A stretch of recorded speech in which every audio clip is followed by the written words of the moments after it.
नमस्कार, Haribhoomi news bulletin में आपका स्वागत है। आज 19 जून 2025 को ज्येष्ठ माह के कृष्ण पक्ष की अष्टमी तिथि है। राहु काल दोपहर 2:12 से दोपहर 3:55 तक रहेगा। हरियाणा में आज मौसम में कई जगह बादलवाही और बूंदाबांदी की संभावना है। अब नजर डालते हैं आज के प्रमुख हेडलाइंस पर। ईरान ने इजराइल के खिलाफ किया जंग का ऐलान, ट्रंप ने भी दिखाई आंखें। ईरान में फंसे भारतीय स्टूडेंट को भारत वापस लाने के प्रयास शुरू, पहला जत्था आज पहुंचेगा। पीएम मोदी और ट्रंप ने 45 मिनट की फोन पर बात, आतंकवाद के खिलाफ मिलाए सुर। कांग्रेस ने ट्रंप और पाकिस्तानी आर्मी चीफ के लंच को बनाया मुद्दा, पीएम से मांगा जवाब। एयर इंडिया की 3 इंटरनेशनल फ्लाइट और हुई रद्द। राजस्थान और उत्तर प्रदेश में मानसून की एंट्री, हरियाणा में भी जल्द।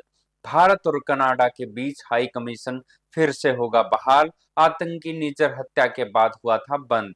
चंडीगढ़ से ले जाने के लिए बन रही all weather road trial run शुरू। 15 अगस्त से शुरू होगा टोल का वार्षिक पास, 3,000 रुपए में मिलेगा 200 टोल क्रॉसिंग। अब खबरें विस्तार से। सबसे पहले बात करते हैं ईरान इजराइल युद्ध की। ईरान के सुप्रीम लीडर अयातुल्लाह खमेनी ने बुधवार को इजराइल के खिलाफ जंग का ऐलान कर दिया। इसके साथ ही एक साथ 25 मिसाइलें दागी गई। खमेनी ने कहा कि हम सरेंडर नहीं करेंगे। खमेनी ने अमेरिकी राष्ट्रपति डोनाल्ड ट्रंप को भी चेतावनी देते हुए कहा कि अगर इजराइल के खिलाफ जंग में अमेरिकी सेना ने दखल दिया तो अंजाम बुरा होगा। खमेनी ने कहा कि इजराइल ने बहुत बड़ी गलती की है और उसे इस गलती की सजा मिलनी चाहिए। ईरान थोपी गई शांति और युद्ध को नहीं मानेगा। दूसरी तरफ ट्रंप ने ईरान पर हमले की संभावना को लेकर कहा कि मैं क्या एक्शन लूंगा भी या नहीं, ये सिर्फ मुझे पता है। व्हाइट हाउस में मीडिया ने जब उनसे पूछा कि खमेनी ने सरेंडर से इनकार किया है तो ट्रंप ने कहा कि गुड लक। ट्रंप ने एक दिन पहले ही दावा किया था कि ईरान के आसमान पर हमारा कब्जा है। हम जानते हैं कि सुप्रीम लीडर कहाँ छिपा है, लेकिन हम उसे मारेंगे नहीं। ईरान और इजराइल के बीच 13 जून से संघर्ष जारी है। इजरायली हमले में ईरान के 585 लोगों की मौत हो चुकी है और 1326 लोग घायल हैं। वहीं ईरान के जवाबी हमले में 24 इजरायली नागरिक मारे गए हैं। इस युद्ध की वजह से 1500 से ज्यादा भारतीय स्टूडेंट भी ईरान में फंसे हुए हैं, जिन्हें सुरक्षित निकालने का अभियान शुरू किया जा चुका है। पहली कड़ी में ईरान के उर्मिया मेडिकल यूनिवर्सिटी में पढ़ रहे लगभग 110 भारतीय छात्रों को सुरक्षित निकाल लिया गया है। इसमें से 90 छात्र कश्मीर के हैं। इन स्टूडेंट को आर्मेनिया व कतर के रास्ते भारत लाया जाएगा। अब खबर कनाडा से। कनाडा में G7 समिट में पीएम मोदी और अमेरिकी राष्ट्रपति डोनाल्ड ट्रंप के बीच द्विपक्षीय वार्ता नहीं हो सकी थी। ट्रंप समिट को बीच में ही छोड़कर अमेरिका लौट गए थे।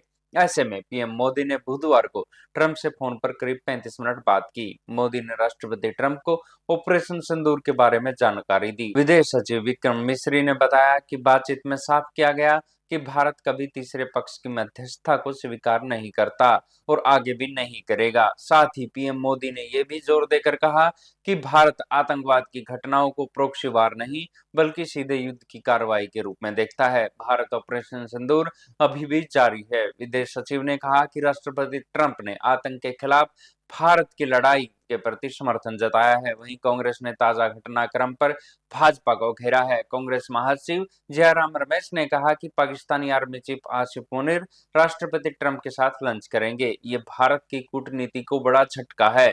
मुनीर पाकिस्तानी सरकार के मुखिया नहीं है। उनके भड़काऊ भाषणों ने पहलगाम हमले की जमीन तैयार की थी।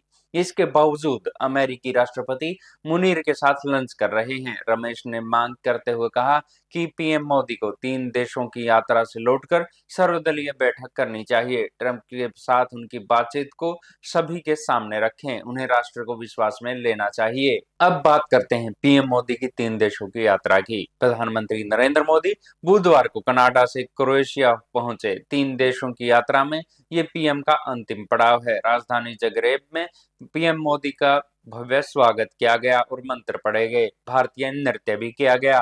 पीएम मोदी यहाँ क्रोएशिया के प्रधानमंत्री व राष्ट्रपति से मिलेंगे। ये किसी भारतीय प्रधानमंत्री की पहली यात्रा है। क्रोएशिया यूरोपीय संघ का सदस्य है और ये यात्रा भारत की यूरोपीय देशों के साथ साझेदारी बढ़ाने की रणनीति का हिस्सा है। इसके साथ ही व्यापार, तकनीक, फार्मा, आईटी और पर्यटन जैसे क्षेत्रों में सहयोग बढ़ाने की उम्मीद है।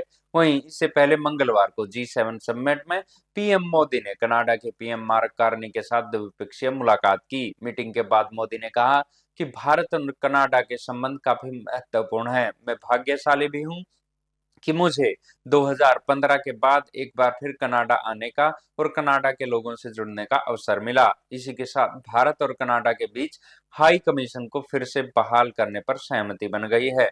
दरअसल आतंकी निज्जर हत्याकांड के बाद पिछले साल अक्टूबर में दोनों देशों ने छह डिप्लोमेट्स को देश से निकाल दिया था। अब बात करते हैं एयर इंडिया की। एयर इंडिया की इंटरनेशनल फ्लाइट का रद्द होना अभी भी जारी है। बुधवार को भी 3 फ्लाइट कैंसिल की गई। इसमें दिल्ली बाली, टोरंटो दिल्ली और दुबई दिल्ली वाली उड़ानें शामिल है।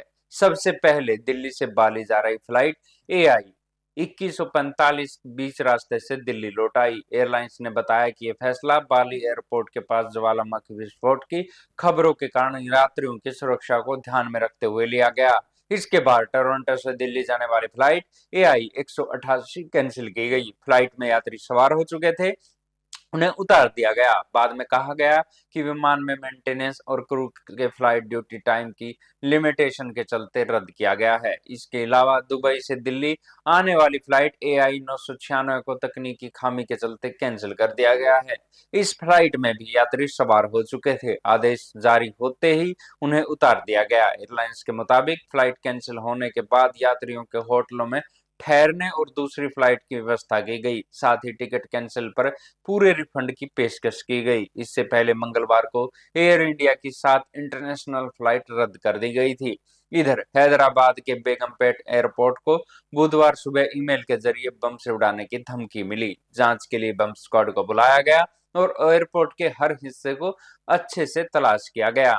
अब खबर झमाझम मानसून के बारे में। राजस्थान और उत्तर प्रदेश में बुधवार को मानसून की एंट्री हो गई। राजस्थान के बाड़मेर, जोधपुर, जयपुर समेत 13 जिलों में मानसून प्रवेश कर गया। इस बार मानसून तय समय से 7 दिन पहले आया है। वहीं उत्तर प्रदेश के ललितपुर, सोनभद्र, रेणुकूट और चौपन में मानसून एक्टिव हो गया है। 4 साल बाद मानसून ने अपने तय समय 18 जून को एंट्री की है। मौसम विभाग ने गुरुवार को झारखंड में भारी बारिश की चेतावनी जारी की है। इसे देखते हुए वहां स्कूल बंद रहेंगे। उत्तराखंड के रुद्रप्रयाग में केदारनाथ यात्रा मार्ग पर बुधवार सुबह तेज बारिश के चलते लैंडस्लाइड हुई। इसमें 2 लोगों की मौत की खबर आ रही है, जबकि 3 लोग घायल हुए हैं। घायल यात्रियों को कंडी के माध्यम से गौरीकुंड भेजा गया है। इधर गुजरात में भी मानसून ने रफ्तार पकड़ ली है। सोमवार से हो रही भारी बारिश के कारण बटोत जिले में बाढ़ जैसे हालात है। यहाँ 40 लोगों को सुरक्षित जगहों पर पहुंचाया गया है। वहीं भावनगर में एक कार के नदी में बहने से 5 लोग लापता हो गए हैं।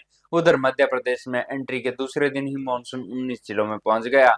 25 दिनों से बस्तर में अटका मानसून पूरे छत्तीसगढ़ को कवर कर लेगा। बुधवार को असम, मेघालय, उड़ीसा, झारखंड, बंगाल में बारिश, आंधी तूफान और तेज हवाएं चलने का रेड अलर्ट रहा। 13 जिलों में बारिश का ऑरेंज अलर्ट है। इस बार हरियाणा में भी समय से पहले मानसून आने की संभावना है। इसी सप्ताह बारिश की दस्तक हो सकती है। अब खबर लेह से। चंडीगढ़ से लेह जाने के लिए तीसरी सड़क बन रही है। ये हर मौसम में खुली रहने वाली ऑल वेदर रोड 298 किलोमीटर लंबी होगी और नीमो पदम दारचा से जाएगी। चंडीगढ़ से जाएंगे तो पहले दारचा, फिर जंस्कार और निमो होते हुए सीधा ले जाएगा। अभी लेह के लिए चंडीगढ़ से जम्मू, श्रीनगर, द्रास, कारगिल होते हुए जाते हैं या चंडीगढ़ से मनाली, केलांग, दारचा, डेवरिंग, रूम से होते हुए लेह जा सकते हैं। ये दोनों ही रास्ते 120 से 340 किलोमीटर लंबे हैं और सर्दियों में बंद हो जाते हैं। निमो पदम दारचा रोड लेह जाने का तीसरा लेकिन सबसे तेज और सहूलियत भरा रास्ता होगा। बॉर्डर रोड ऑर्गेनाइजेशन वर्ष 2022 से इस सड़क को बना रहा है। अभी सड़क कच्ची है, कंक्रीट बिछाई जानी है, लेकिन ट्रायल शुरू हो चुका है। हर बुधवार और रविवार को गाड़ियों को आने जाने की परमिशन दी जा रही है। ये सड़क टूरिज्म, ट्रांसपोर्टेशन और आर्मी के लिए काफी फायदेमंद साबित होगी और जंस्कार वैली की इकोनॉमी को भी बेहतर करेगी। अब हर निजी वाहन मालिक के लिए बड़ी खबर। अब निजी वाहन कार, जीप, वैन आदि को भारी टोल टैक्स से छूट मिलने जा रही है।